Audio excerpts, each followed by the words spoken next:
Тыңчылыкка шектүү Жеңиш Разаков жоопко тартылабы? Кечээ жакында президент Садыр Жапаров жергиликтүү басылмалардын бирине маек берип жатып, жакын арада өлкөгө чыккынчылык кылгандар жоопко тартылаарын билдирди. Демек, жакын арада өлкөнүн эгемендигине, жерлерибиздин кертилишине жана коңшу өлкөлөр менен чек араларды тактоодо мамлекетибиздин позициясын уттургандар жоопко тартылат. Мындайда дароо тыңчылыкка шектүү бир топ былыктары коомчулукка белгилүү Жеңиш Разаков ойго келет экен. Анын Тажикстанга барып, ал жакта кармалганы жана кийин кое беришкени жазылган түшүнүк каты талкуу жараткан. Жеңиш Разаков Баткен ички иштер башкармалыгынын жооптуу кызматкери сыр алып жүрүүчү болуп туруп Тажикстанга эмнеге барганы, колго түшкөндө кандай убадаларды бергени ачыкталабы? Баса, ошол учурда Разаков менен бирге барган өзбекстандык кесиптеши ошол замат жоопко тартылганы айтылып келет. Деги эле Жеңиш Разаковго карата коомчулукта курч сындар айтылып, аны жоопко тартуу талабы менен Бишкекте бир нече митингдер өткөн. Баткенде чек ара чыры тутанган сайын Баткен эли чек арадагы позициябызды Жеңиш Разаков уттуруп жибергенин ачык эле айтышып, аны жоопко тартуу талабын коюп келишет. Андыктан президентибиз чыккынчыларга карата күрөштү алгач Жеңиш Разаковтан баштабайбы? 3000 сомдон сатылып жаткан көмүр түгөндүбү Кыргыз көмүр ишканасынын жообу. Бишкек шаарынын көмүр базаларында 3000 сомдон сатылып жаткан көмүр түгөнүп калды деп элде тынчсыздануу жаралган эле.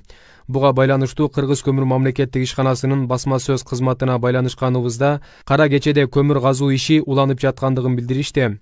Көмүр казуу иштери кызуу жүрүп жатат. Учурда 3 багытта иш алып барылууда. Көмүр жылуулук электр борборуна жана президенттин тапшырмасы боюнча 3000 сомдон сатылуу үчүн 3 коридор менен казылып жатат. Ал үчүн өзгөчө кырдаалдар министрлиги техникаларды бөлгөн. Ошондой эле президенттин тапшырмасы менен көмүр ташууга 100 унаа бөлүнгөн дешти басма сөз кызматынан. Буга чейин кара кече кенинен 8,5 миң тоннадан ашуун көмүр казылып элге сатылган. Азыркы убакытта болсо 317 тонна көмүр жөнөтүлгөн. Ошондой эле 707 тонна көмүр жолдо келе жатат деп кошумчалашты мекемеден. Казакстандын Жаркент шаарында 21 жаштагы жаран компьютерин сындырып салган үчүн агасын балка менен сабап өлтүрдү. Бул тууралуу казак басылмалары жазып чыгышты.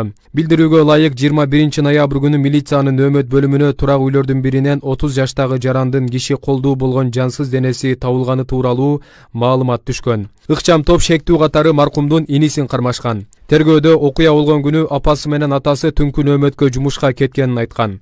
Түн ортосунда агасы мас абалында коноктон келип, экөөнүн ортосунда чыр чатак чыккан. Мындан улам агасы анын компьютерин сындырып салган. Андан соң шектүү аны үйдө колдонуп жүргөн балка менен бир канча жолу чаап салган. Учурда шектүү убактылуу кармоочу жайга киргизилип, териштирүү иштери жүрүүдө деп жазылат маалыматта. Акыркы үлгүдөгү iPhone смартфондорун контрабанда жолу менен алып кирүүгө аракет кылган киши кармалганын бажы кызматынан кабарлашты. Товардын баасы 8 миллион 279 миң 448 сом экени аныкталган. Ал киши 71 iPhone аппараты, 12 Pro, 12 Pro Max, 13 mini, 13 Pro, 13 Pro Max үлгүдөгүлөрүн алып кирүүгө ниеттенген. Аткезчилик аракетти Манас эл аралык аэропортундагы бажы кызматкерлери байкап токтоткону, жүргүнчүнүн Дубай Бишкек каттамы менен келгени айтылды. Ал бажы көзөмөлүндөгү жашыл коридор түрүн тандап, кызматкерлерге декларация толтура турган товар жок экендигин айткан. Жүргүнчү бажы көзөмөлү жасалган аймактан чыгып кетүүгө аракет кылганда кармалган деп айтылат маалыматта. Бул факты катталып, андан аркы тергөө иштерин жүргүзүү үчүн улуттук коопсуздук боюнча мамлекеттик комитетке өткөрүп берилди. Акыйкатчы институту Бишкектеги номер 1 тергөө абагында алдамчылыкка шек саналып камакта отурган блогер Гүлзат Мамытбек ачкачылык акциясын токтотконун 24 ноябрда билдирди. Маалыматка караганда институттун кызматкерлери 23 ноябрда Гүлзат Алымкуловадан кабар алды. Ал буга чейин президентке жана мамлекеттик ар кайсы органдарга жазган каттары кабыл алынбай жатканына нааразылыгын билдирип, 14 ноябрда ачкачылык жарыялаган. Сүйлөшүүнүн учурунда тергөө абагынын башчысы бардык тиешелүү каттар өз убагында жөнөтүлгөнүн айтып, жана документтеринин көчүрмөлөрүн көргөзгөн. Мамытбек акыйкатчынын өкүлү менен жолукканда өзүн жакшы сезип жатканын, мекеменин администрациясына эч кандай доосу жок экенин билдирди. Ал 23 ноябрда ачкачылык акциясын токтотту деп айтылат маалыматта. Коомчулукка Гүлзат Мамытбек деген ат менен таанымал блогер Гүлзат Алымкулова жазы кодексинин алдамчылык беренеси менен шек саналып жатат. Бишкекте асманга ок чыгарган жаран кырмалды. Бул тууралуу Ленин райондук ички иштер башкармалыгынын басма сөз кызматынан билдиришти. Маалыматка ылайык 23 ноябрда интернетте ыкчам аракет көрүү тобунун кызматкери асманга ок чыгарды деген видео тараган. Бул факты кылмыштардын жана жоруктардын бирдиктүү рейстерине катталып териштирүү иштери башталган. Анда кызматкер 12 ноябрь күнү саат 3 чамасында Чүй менен Турусбеков көчөлөрүнүн кесилишинен белгисиз үлгүдөгү тапанча менен ок чыгарган.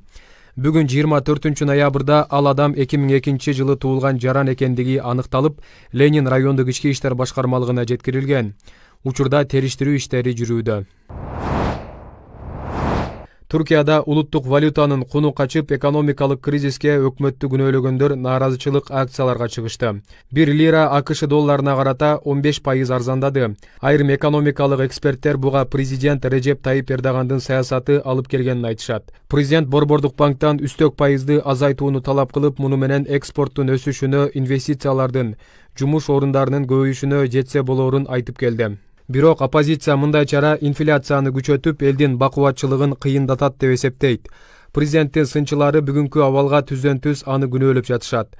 Акыркы 11 күндөн бери түрк лирасы 1999 жылдан берки эң төмөн көрсөткүчтөрдү көргөзүп келатат.